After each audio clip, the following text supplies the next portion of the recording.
Hi welcome to my channel. ఈరోజు మీ ముందుకి సరికొత్త రెసిపీతో వచ్చానండి. అదే కాకరకాయ కొబ్బరి కారం. చాలా టేస్ట్గా ఉంటుందండి. రైస్లోకి అసలు అన్నం మొత్తం దీంతోనే తినేస్తారు. ఎలా చేయాలో చూపిస్తా. ఒక ప్యాన్ తీసుకొని 2 టేబుల్ స్పూన్లు ఆయిల్ వేసుకోండి. ఆయిల్ బాగా హీట్ అయిన తర్వాత కాకరకాయలను మధ్యలో కట్ చేసుకొని అందులో లోపల ఉన్న గింజలన్నీ తీసేసి ఈ విధంగా అన్ని కాకరకాయలు ఆయిల్లో వేసేసుకోండి. ఈ కాకరకాయలు అన్నిటినీ కూడా 2 సైడ్ల మీడియం ఫ్లేమ్లో పెట్టుకొని చక్కగా ఫ్రై చేసుకోండి.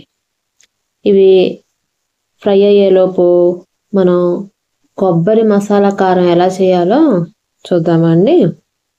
ఇప్పుడు వాటి కోసం ముందుగా పల్లీలు, వెల్లుల్లి, ధనియాలు, ఎండు కొబ్బరి, ఎండుమిర్చి తీసుకోండి. వీటన్నిటినీ కూడా ఒక మిక్సీ జార్లోకి తీసుకొని అందులోనే కొంచెం ఉప్పు అలానే కారం కూడా వేసుకోండి. వీటంతటిని కూడా ఒక పేస్ట్ లాగా గ్రైండ్ చేసుకోండి మెత్తగా.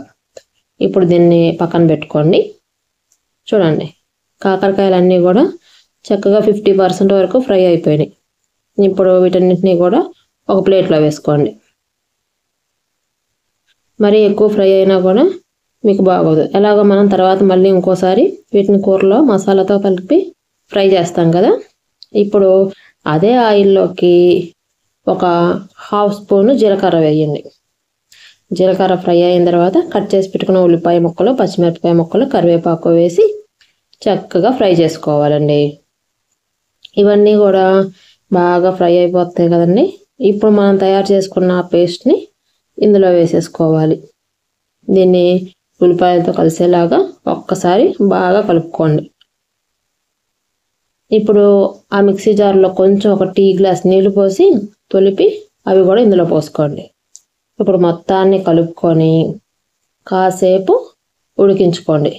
అప్పుడు మసాలాలో ఉన్న పచ్చివాసన అంతా పోయి మీకు కూర బాగా రుచిగా ఉంటుంది. ఇప్పుడు మసాలా అంతా ఉడికింది కదండి. ఇప్పుడు ఫ్రై చేసుకున్న కాకరకాయలు వేసి ఈ మసాలా అంతా కూడా కాకరకాయకి పట్టేలాగా బాగా కలుపుకోండి. కలిపారా? ఇలా కలిపి ఒక 5 నిమిషాల పాటు ఉడికించుకోండి. ఇప్పుడు అంతే అండి. కొంచెం కొత్తిమీర వేసి సర్వ్ చేసుకుంటే అసలు ఎంత టేస్ట్గా ఉంటుందంటే ఎవరైనా సరే అసలుకి ఇది ఎలా చేశారని అడగకుండా ఉండలేరండి. అంత బాగుంటుంది. Thanks for watching.